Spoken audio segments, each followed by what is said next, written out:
մենք ձևակերպել ենք 16 մեգանպատակ այս ռազմավարությունը իրականացնելու համար։ Այդ մեգանպատակները արդեն աշխատանքային մակարդակում պետք է ունենան թիրախներ, շատ կարևոր է արձանագրել, որ մենք ասում ենք մինչև 2050 թվականը, բայց մինչև 2025 թվականն էլ է մինչև 2050 թվականը, այսինքն պետք է 5 տարիանոց հատված պետք է ունենանք թիրախներ 10-15 եւ այդպես շարունակ։ Այսինքն թիրախը որն է, մենք կոնկրետ ինչ թվային ցուցանիշներ ենք ուզում ապահովենք։ Խնդիրները ինչ խնդիրներ կան այդ ցուցանիշները ապահովելու համար։ Եվ հաջորդը լուծումները, ռազմավարական խնդիրների հաղթահարման ուղղված կարևորագույն նախագծեր, ծրագրեր, քաղաքականություններ եւ ինստիտուցիոնալ լուծումներ։ Հիմա օրինակ ասեմ, որ այդ գաղափարի մասին ես կուզենայի շատ իմանալ։ Երբ որ մենք ասում ենք մինչև 2050 թվականը բուհերի համաշխարհային ռեյտինգի առաջին 200-յակում ունենալ առնվազն 3 բու։ Այսօրվա մեր կրթական ճարտարապետության մենք դա չենք կարող ունենալ, որովհետև այսօր մեր բուհերը պրիմիտիվ չունեն այն շենքային պայմանները, ամենապարզ բանն եմ ասում, որ միջազգային ստանդարտներով պետք է ունենան։ Եվ հետևաբար այդտեղից այս ռազմավարական խնդրից է գալիս այն գաղափարը, որ մենք գուցե ոչ թե գուցե պետք է ուսանողական կամ ակադեմիական քաղաք կամ կլաստերներ ունենանք տարբեր քաղաքներում։ Եվ ահա թիրախ 200-յակում 3 բու խնդիր, իհարկե դա միակ խնդիրը չէ, բայց քաղաքաշինական խնդիրը եւ բովանդակային խնդիրը, որի շուրջ հիշում եք հիմա Հայաստանում շատ բուռն բանավեճ է։ Եվ լուծում։ Լուծումը իմիջիալոց կարող է լինել մի քանի շերտի։ Ստեղծել ակադեմիական քաղաք։ Բայց այդ քաղաքից ֆիզիկական հատկանիշ ստեղծելուց հետո շատ կարևոր է բովանդակությունը։ Այդ բովանդակությունը ինքը իր հերթին կունենա թիրախներ, խնդիրներ եւ լուծումներ։ Եվ այսպես բոլոր ոլորտներում։ Եվ այսպես որոնք են մեր 16 մեգանպատակները, որոնց լուծման վրա մենք թիրախ խնդիր լուծում տրամաբանության մեջ պետք է աշխատենք։ Կիրթ եւ կարողունակ քաղաքացի եւ հետեւաբար արդեն հիշում ենք, որ քաղաքացիներն են ձևավորում ժողովուրդ, որն է մեր մեգանպատակը։ Գիտելիքի, մշակույթի, գիտակցության, հմտությունների համատարած, ներառական, նորարարական եւ հանրամատչելի զարգացման եւ յուրացման միջոցով ունենանք քաղաքակիրթ, ստեղծագործ, նախաձեռնող, կարողունակ ու մրցունակ քաղաքացի, ում համար իրավունքների իրացումը նույնքան կարևոր է, որքան պարտականությունների եւ պարտավորությունների կատարումը, ով առաջին հերթին ինքը իրեն է համարում սեփական բարեկեցության եւ առողջության պատասխանատու։ Սա այն առողջ ապրելակերպի սլայդը հիշում եք։ Ես մի քիչ կոպիտ օրինակ եմ բերում, կներեք այդ օրինակի մեջ ոչ մի, այսպես ասած, արտասովոր կամ քննադատական բան նկատի չունեմ, դա հավասարապես կարող է վերաբերվել ինձ եւ մեզ բոլորին։ Երբ որ մենք խոսում ենք առողջ ապրելակերպի մասին, տեսեք իրավիճակ, մարդ, որ ամբողջ կյանքը անխնա, օրինակ ծխում է, ամբողջ կյանքը անխնա խմում է, ամբողջ կյանքը անխնա անցկացնում է բազմոցի վրա եւ մի X պահի նրա մոտ առաջանում է առողջական խնդիր։ Եվ նա գալիս է ասում է պետություն, հիմա ապահովի, որ ես գնամ բուժվեմ։ Իհարկե դա պետության պարտավորությունն է, բայց հարց, արդյոք այդ նախորդ 25 տարվա ընթացքում այդ քաղաքացին չպետք է պատասխանատվություն ունենար իր առողջության նկատմամբ։ Իհարկե պետք է ունենար։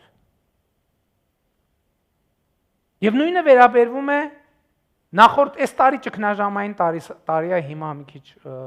իրավիճակը եւ հարաբերությունները ուրիշ են, նույնը վերաբերվում է աղքատության խնդրին։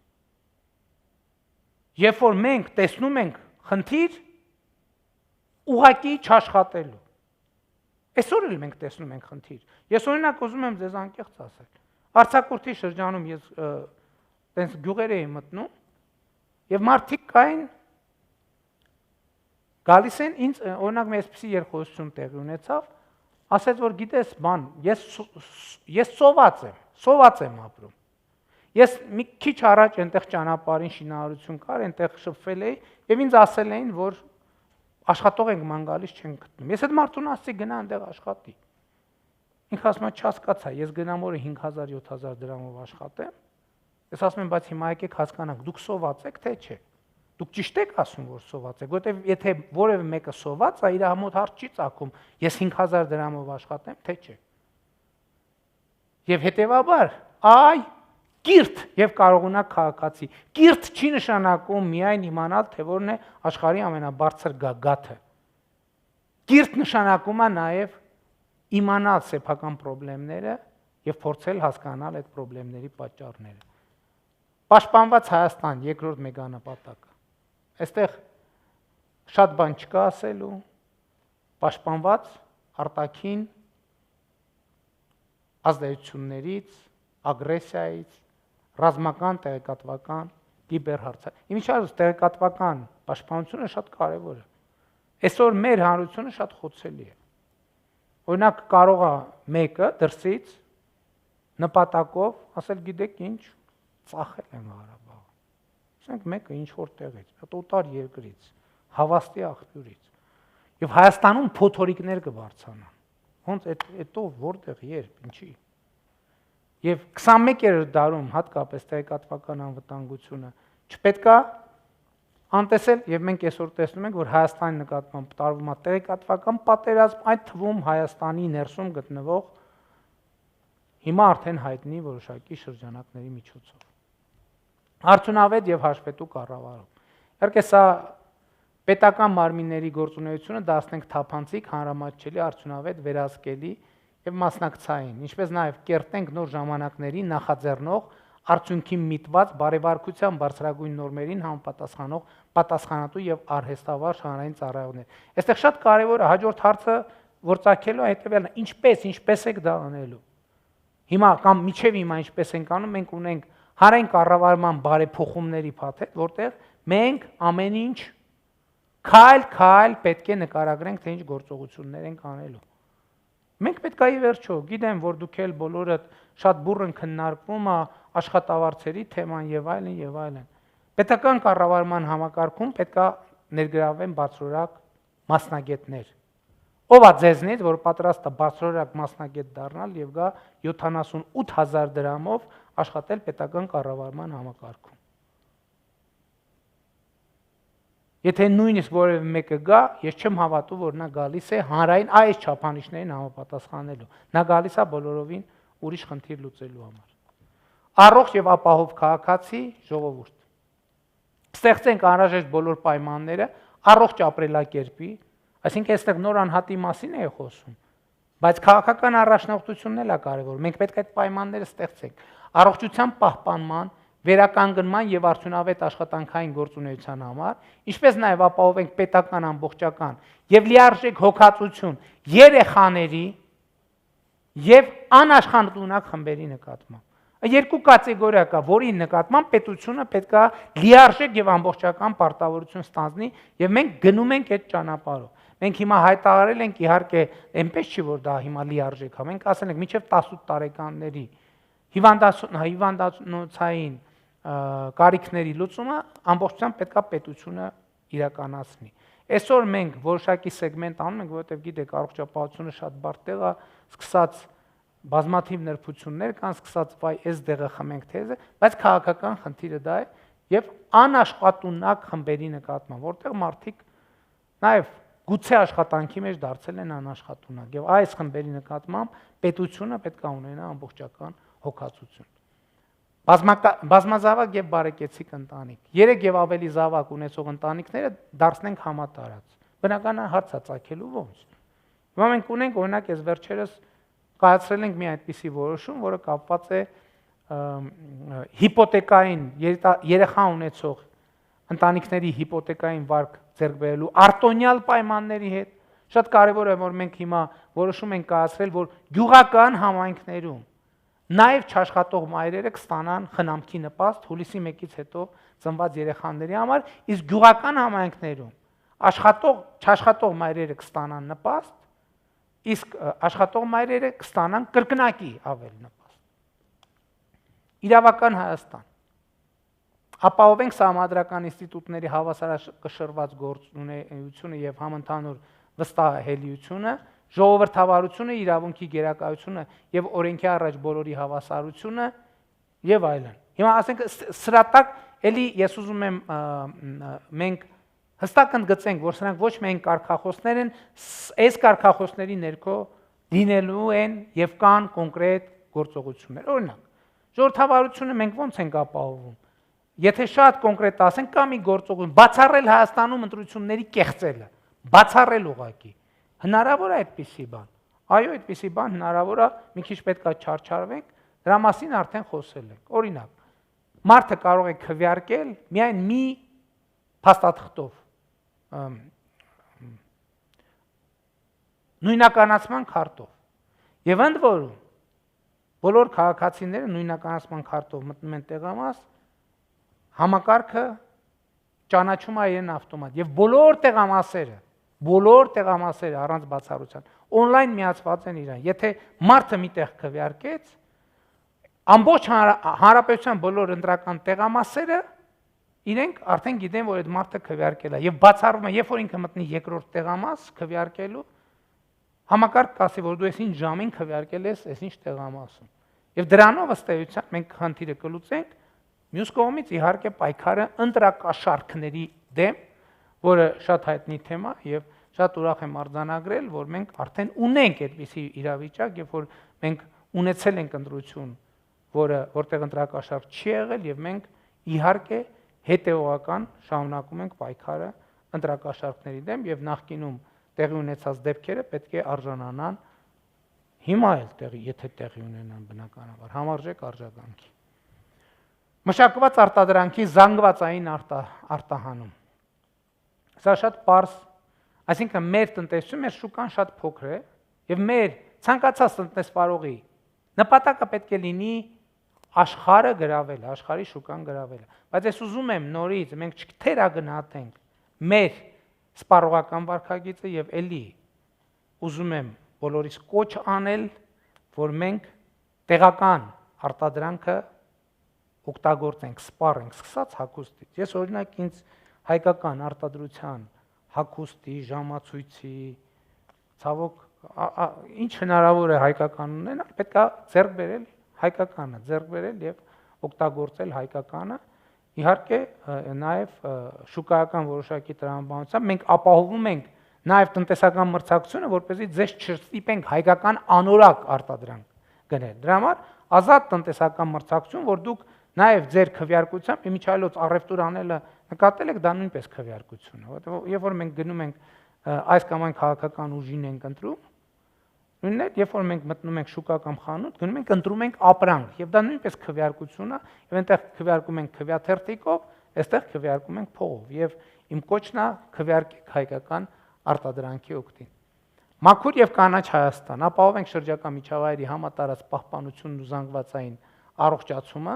բնական պաշարների սահմանափակ եւ պատասխանատու օգտագործումն ու անբարումը իշահ ներկա եւ ապագա սերունդների։ Իմիջիայլոց ես ուզում եմ հստակ ասել, որ այս սլայդը չի նշանակում, որ Հայաստանում հանքարդյունաբերություն չպետք է լինի եւ չի լինելու ամենևին։ Սա նշանակում է, որ Հայաստանում լինելու է բարձր ստանդարտի հանքարդյունաբերություն։ Եվ իմիջիայլոց ասեմ, անցած տարի, երբ որ մենք խոսում էինք այս թեմայով, տեսեք, այս տարի ճգնաժամը եւ զբոսաշրջությունը գրեթե 0-ի է հասել, եւ եթե մենք հանքարդյունաբերություն, նաեւ շատ ապրանքների արտահանում, եւ եթե մենք հանքարդյունաբերությունը չունենայինք որպես հակակշիռ, մենք այսօր իսկապես շատ խորը կոլապսի մեջ կլինեինք, շատ խորը կոլապսի մեջ։ Այլ բան, որ մենք պետք է ունենանք ժամանակակից բոլոր ստանդարտներին համապատասխանող հանքարդյունաբերություն։ Մեր նոր շահգործվող հանքավայրերը պետք է լինեն այդ բարձր ստանդարտի մեջ, իսկ մյուսները, ովքեր կան նախկինից, մենք նրանց պետք է պարտադրենք այդ բարձր ստանդարտները։ 9. Տարածքային խելամիտ զարգացում։ Եվ այստեղ ուզում եմ ձեր ուշադրությունը հրավիրել գյուղի եւ քաղաքի պատկերի վրա։ Օրինակ, գյուղի զարգացման ամենակարևոր Առանձնահատկությունը հետևյալն է, մենք ասում ենք գյուղն ու գյուղատնտեսությունը պետք է իրարից տարբերել։ Որտեվ գյուղը ինչպես քաղաքը, ինչպես թաղամասը, բնակավայր է։ Դա կոնկրետ գործունեության տեսակ չի։ Եվ մենք հիմա Կապսի ջրամբարի կառուցման կապակցությամբ նոր գյուղ ենք հիմնադրելու, այսինքն գյուղը տեղափոխելու ենք, եւ մենք այստեղ այդ ճարտարապետությամբ եւ քաղաքաշինությամբ կփորձենք ցույց տալ, թե ինչպես պետք է երբում։ Օրինակ քաղաքում բնակվողը կարող է զբաղվել գյուղատնտեսական գործունեությամբ։ Օրինակ ենթադրենք Երևանի կենտրոն համայնքում բնակվողը կարող է ունենալ օրինակ ջերմոցային տնտեսություն Արմավիրի մարզում կամ Կոտայքի մարզում, առավոտ գնա իր ջերմոցային տնտեսությամբ զբաղվի եւ հետ գա, եւ մյուս կողմից գյուղում բնակվողը կարող է գիտական գործունեությամբ զբաղվի։ Օրինակ սրա համար ի՞նչ է պետք։ Մենք այս վերջերս քննարկում ենք հայ փոստի զարգացման ռազմավարությունը եւ իհարկե մենակ դա բավարար չի։ Բայց մենք ասում ենք, որ հայ փոստի զարգացման ռազմավարության տրամաբանությունն է սա, որ մենք բոլոր գյուղերում, մեր բոլոր գյուղական բնակավայրերում պետք է ունենանք լարային ինտերնետ։ Որպեսզի այո մարդը նաև գիտական գործունեությամբ կամ գրական գործունեությամբ կամ լրագրողական գործունեությամբ կամ թեկուզ տեղեկատվական տեխնոլոգիաների ոլորտում աշխատելու հնարավորություն ունենա։ Այսօր Հայաստանում այդպիսի դեպքեր ունենք, իհարկե համատարած չեն, բայց ունենք։ Երբ որ մարդիկ IT ոլորտում աշխատում են, բայց ապրում են գյուղում։ Տարածքային խելամիտ զարգացման 21-րդ դարի օրինակ կենսակերպը։ Այսօր գյուղերում չկա տեղ, որտեղ մարդիկ կամ նույնիսկ մարզկենտրոններում, շատ մարզկենտրոններում չկա ժամանակակից չափանիշներին համապատասխանող սրճարան, որտեղ երիտասարդները կամ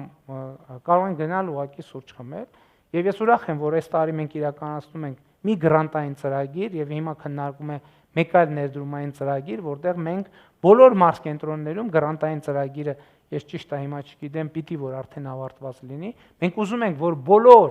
մարզկենտրոններում առնվազն ձևավորվի այդպիսի միջավայր,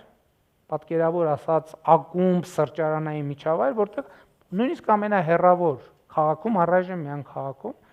երիտասարդները հնարավորություն ունենան հավաքվել, քննարկել սուրճի սեղանի շուրջ, բանավեճեր ունենալ քաղաքական, քաղաքացիական եւ իհարկե հասկանալի առողջ տրամաբանությամբ ճաշել, թեյել եւ այլն եւ այդպես շարունակ։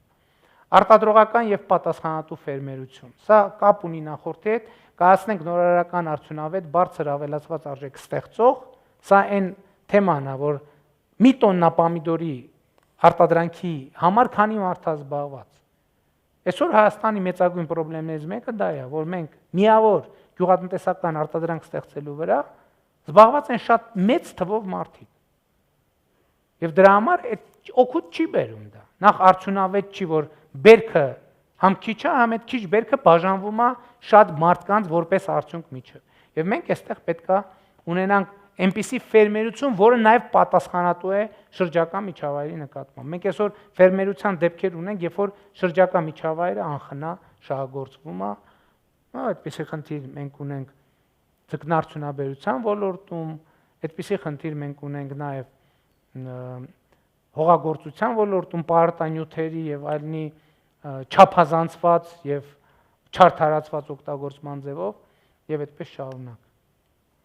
Մեծ հայրենադարձություն եւ ինտեգրում։ Մենք սա հասկանում ենք այսպես, ապահովենք ավելի ու ավելի մեծ թվով հայերի կապվածությունը Հայաստանի հետ, որը կարտահայտվի Հայաստանի Հանրապետության քաղաքացիություն, Հայաստանում անշարժ բիզնես ունենալով, Հայաստան կրթություն ստանալով։ Իմիջիալոց այս սլայդը, այս մեգանպատակը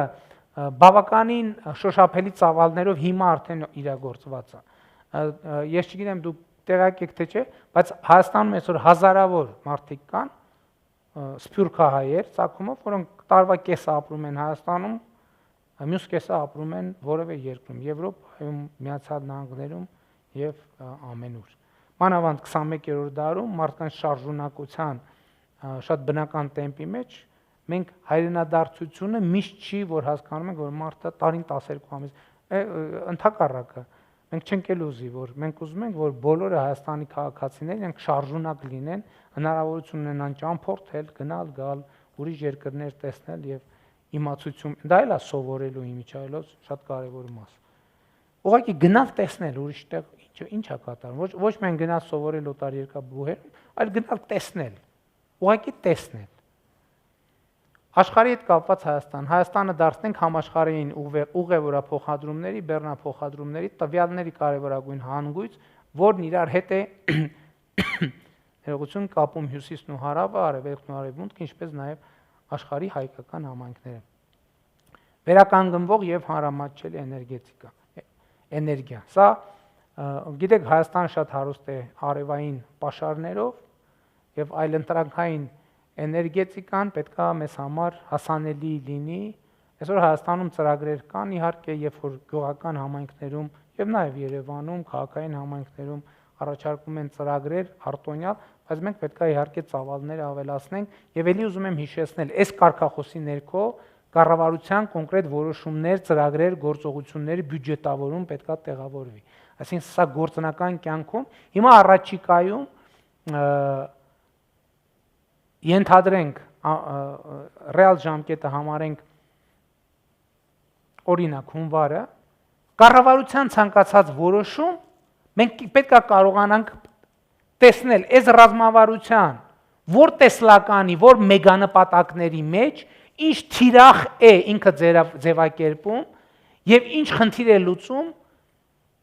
ինչ խնդիրներ է արձանագրել եւ ինչ խնդիր է լուծում։ Այսինքն կառավարությունը ընդունեց, չգիտեմ, այս ինչ թիվ 816A որոշումը։ Այդ 816 որոշումը մենք պետքա կարողանանք ոչ թե կարողանանք, պիտի տեղավորված լինի այս տեսլականի, այս մեգանպատակների, այս գաղափարների եւ թիրախների մեջ։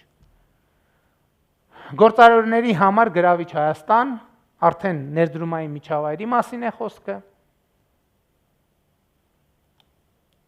Գիտելիքահենք Հայաստան, բազմապատկենք եւ հավասարակշռենք համաշխարհային պահանջարկ ունեցող ժամանակակից ապրանքների, ծառայությունների եւ համակարգերի արտադրության համար անհրաժեշտ բարձր տեխնոլոգիաների եւ նորարարությունների ուղղակի եւ անուղղակի առաջարկն ու պահանջարկը։ Այստեղ խոսքը նրա մասին է, որ գիտեք Հայաստանը տրանսպորտային լոգիստիկ որոշակի սահմանափակումներ ունի, բայց ժամանակակից աշխարհում կան արտադրանքներ, որոնք ընդհանրապես ոչ մի տեղից ոչ մի տեղ տանել պետք չի, եւ դրանք ավելի թանկ են, քան միջև հիմա մարդկության ստեղծած մյուս ապրանքներ, օրինակ Facebook-ը։ Facebook պետք չի դնել գնացքի մեջ, կամ ինքնաթիռի մեջ, կամ մեքենայի մեջ, կամ նույնիսկ ճամպրուկի մեջ, եւ ինչ որ տեղից ինչ որ տեղ տանել։ Իրան պետք չի ընդհանրապես որևէ տեղից որևէ տեղ տանել։ WhatsApp-ը, Viber-ը։ Հայաստանի խնդիրը իր տրանսպորտային շրջափակումը հաղթահարելու, եթե շատ կոպիտ ձևակերպենք, մեզ պետքա այդ կարգի ինչ-որ բան ստեղծել։ Եվ հիշում եք այն մեր ստարտափերի մասին սլայդը եւ այլն եւ այլն։ Think եթե մենք այնտեղ կար որ 10 միլիարդ դոլար արժողությամբ ունենանք մի քանի իմիջիայլոց Հայաստանում կան այդպիսի ընկերություններ, որոնք շատ լուրջ տեղ ունեն աշխարհում։ Օրինակ Pixart ընկերությունը համաշխարհային շուկայում շատ կարևոր տեղ ունեցող են։ Հիմա մենք ամեն ինչ պետք է անենք, որ Pixart-ի շուրջ մյուս կներեք էլի ընկերություններ կան, ես տենց անունները լավ չգիտեմ, խնդրում եմ չնեղանան մյուսները, որպեսզի այդ ստեղծվի։ Բայց որպեսզի ստեղծվի ամենակարևոր առանձնահատկությունը այստեղ ի՞նչն է, որ պետք է ստեղծվի։ Ամենակարևոր առանձնահատկությունը մարդը անհատն է։ Ես մի առիթով ասել եմ, երբ որ մանուֆակտուրաները ձևավորվում էին Բրիտանիայում 16-17-րդ դարերում աշխատողները հասկանալով, որ իրենց ձեռի աշխատանքը դադարում է, մտնում էին եւ ջարդում էին այդ մանուֆակտուրաները, շատ པարզ թվում է տրամաբանությամբ։ Մարդիկ ասում են, մենք այդտեղ աշխատում ենք, ապրում ենք։ Բայց հիմա մենք որտեղ ենք աշխատելու, եթե մեր գործի 80%-ը անելու է հաստոցը։ Եվ թվում է թե իսկականից մարդկությունը կործանվեց։ Բայց դրա արդյունքում ինչ տեղի ունեցավ։ Ազատվեց մարդկային ռեսուրսը այդ ֆիզիկական աշխատանքից, եւ դրա արդյունքում վերջին 300-400 տարվա ընթացքում ավելի շատ մարդ սկսեց զբաղվել գիտությամբ, ավելի շատ մարդ սկսեց զբաղվել կրթությամբ, ավելի շատ մարդ սկսեց զբաղվել տեխնոլոգիաներով, եւ վերջին 200 տարում մարդկությունը տեխնոլոգիապես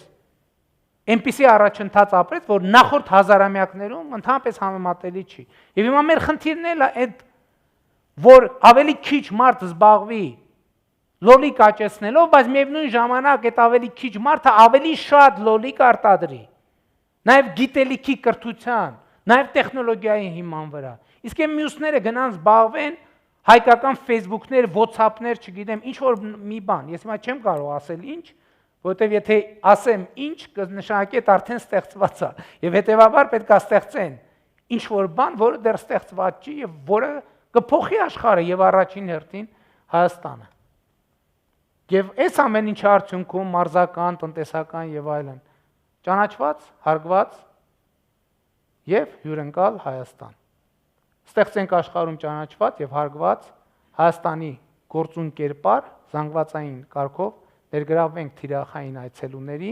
հանրահռչակենք հայկական մշակույթը, գիտական միտքը եւ քաղաքակրթությունը։ Սա էլ մեր մեգա նպատակների,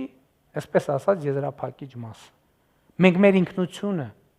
մեր ազգային պետական ինքնությունը պետք է ուժեղացնենք Հայաստանի Հանրապետություն, բայց դա ուժեղացնելու համար մենք մեր քաղաքակրթությունը պետք է հանրահռչակենք աշխարհում։ Միջալոց դա ճիշտ է, մենք դրան դնում ենք մեգանպատակ, բայց դրա բոլոր նախադրյալները կան։ Գրիգոր Նարեկացին այսօր աշխարհում շատ մեծ անուն է, բայց արդյոք մենք կարողացել ենք այդ անունը բավարար չափով հանրահռչակենք։ Քանի միլիոն մարդ, օրինակ փողոցում կանգնես, ասես Գրիգոր Նարեկացի, ինք կասի ով է Գրիգոր Նարեկացին։ Երբ որ ասում ենք 100 միլիոնավոր անհատների վերաբերմունքը Հայաստանի նկատմամբ փոխենք, Գրիգոր Նարեկացիով պետք է փոխել, օրինակ։ Եվ սա է ըստ էության մեր ռազմավարական պատկերացումը մինչև 2050 թվականը մեր անելիքների մասին։ Սա ինչով է կարևոր։ Սա կարևոր է հետևյալով, որ ցանկացած պաշտոնյա, ով առավոտյան արթնանում է եւ գնում է գործի, սկսած վարչապետից, նախարարով, նախարարության աշխատողով, ինքը պետք է իմանա ինքը ինչ է անում, ինքը ինչի համար է աշխատում։ Ինքը ինչի համար է եկել գործ, ինքը ինչ խնդիր ունի լուծ։ Ես գիտեք, այսօր շատ են խոսում պետական կառավարման արդյունավետության մասին, ասում են, որ հեղափոխությունից հետո տենց չի, որ պետական կառավարման համակարգի արդյունավետությունը բարձրացել, կարող է մի բան է ցածրացել է։ Ինչի, որովհետև պարզ բան կա։ Որովհետև նախկինում ասել եմ, կոռուպցիան էլ է կառավարման համակարգ։ Օրինակ նախկինում մարդը, երբ որ շատ պաշտոնյաներ կային, որ գալիս էին առավոտ եւ իրենք գիտեին իրենք ինչ պետք է անեն, իրենք պետք է փող աշխատեն։ Ես շատ ուժեղ մոտիվացիա է աշխատելու։ Հայսկապես։ Հիմա մեծ մասը, բայց ինքը գիտեն, որ դա չի կարելի։ Եթե անեն կբռնեն կդատվեն։ Հետևաբար իրենք ինչ են անում։ Իրանք էս պետք է անեն։ Եվ բայց մեր խնդիրն է, որ մենք բոլորս դա անենք։ Բոլորս։ Հիշում եք տաքսում վարորդի մասին խոսեցի, հիշում եք ֆերմերի մասին խոսեցի, հիշում եք մեխանիկի մասին խոսեցի, դե ուսանողների մասին չեմ խոսում, որովհետև ուսանողները հիմա մեր ամենամեծ շարժիչ ուժը պետք է լինեն։ Մենք բոլորս պետք է սա անենք, բայց ես շատ կարևոր է, որ սա չընկալվի որպես, ասենք այսօրվա քաղաքական մեծամասնության անելիք կամ իր գաղափար։ Մենք ասենք, որ ուզում ենք սա համազգային շարժում լինի, եւ մենք հիմա ամեն շաբաթյա կամ ամեն ամսյա ռեժիմով մենք կազմակերպենք այս թեմայով քննարկումներ։ Հիշում եք, որ մենք ասենք կարծրացած չի։ Որտեղ այս կարգախոսների մասում սկզբունքորեն բանավեճ չկա, կարող է մեկը ասել 25 մեդալ չէ, 24 մեգա։ Կամ եկեք բանի ֆուտբոլի աշխարհի առաջնության մեդալագիր չդառնանք, այլ վոլեյբոլի։ Շատ լավ։ Քննարկելի է։ Բայց մեծ հաշվով դրանով նպատակը չի փոխվում։ Իմաստը չի փոխվում։ Վերափոխենք մեր վերաբերմունքը մեր երկրի եւ 100 միլիոնավոր այլ քաղաքացիների վերաբերմունքը մեր երկրի նկատմամբ։ Հաջորդ գործողությունը մենք առաջիկայում Հայաստան 2050 կայք կունենանք եւ այդ կայքը կդառնա նաեւ աշխատանքային հարթակ այս քննարկումների համար, առաջարկներ, քննադատություններ լսելու համար եւ իհարկե ես եթե ուշադրություն դարձրել եք, ես երբ որ մենք մտնում ենք 20 թվական, ասացի, որ այլևս մենք անցնում ենք ռազմավարական կառավարմանը։ Իմիջիայլոց ուզում եմ ասեմ, որ այս պրեզենտացիայի ներկայացումը արդեն մի քանի անգամ հետաձգել ենք, որովհետև հասկանալի պատճառներով մենք սա պլանավորում ենք, ճիշտ ասած, առաջին անգամ ապրիլին քաղաքացու օրը ներկայացնել, բայց հայտնի դեպքերի պատճառով հետաձգվեց։ Եվ հիմա մենք այս ռազմավարական կառավարումը պետք է իրականացնենք մեր ամենօրյա աշխատանքով։ Կրթության նախարարության, վարչապետի աշխատակազմի, որևէ նախարարության, որևէ պետական մարմնի, որևէ որոշում պետք է տրամաբանական եւ գործնական կապ ունենա այս ռազմավարության հետ։ Այսինքն, եթե կառավարությունը կայացնում է էներգետիկայի ոլորտում որոշումներ, մենք պետք է նայենք ինչ տեսլական եւ ինչ մեգանպատակ ենք ձևակերպել էներգետիկայի ոլորտում եւ այդ որոշումը պետք է դառնա այս կարգախոսի հրճակված գաղափարի իրագործման մի հատվածը, որովհետեւ ստե մի որոշում չի, տասնյակ մինչեւ 2050 թիվը հազարավոր որոշումներ են լինելու, բայց այդ որոշումները շղթայի նման մեկը մյուսին իհարկե պետք է շարունակեն։ Ես այսքանով ավարտեմ, շնորհակալ եմ, մենք պլանավորել ենք, որ մենք այսօրվա միջոցառում պետք է տևի 1 ժամ 30 րոպե, մենք 8 րոպե 50 վայրկյան արդեն 49-48 ունենք, եւ ես կարծում եմ պատեհ կլինի, որ կարող ենք երկու կարճ հարցի ես կարող եմ պատասխանել։ Եթե լսարանում հարց կա, խնդրում եմ ուղղակի ձեռ բարձրացրեք, բայց ընդամենը պատահականության սկզբունքով երկու հոգու կարողանամ ձայն տալ, եթե իհարկե առաջին հարց տվողի հարցը շատ բարդ չլինի, որ ամբողջ ժամանակը տանի։ Խնդրեմ։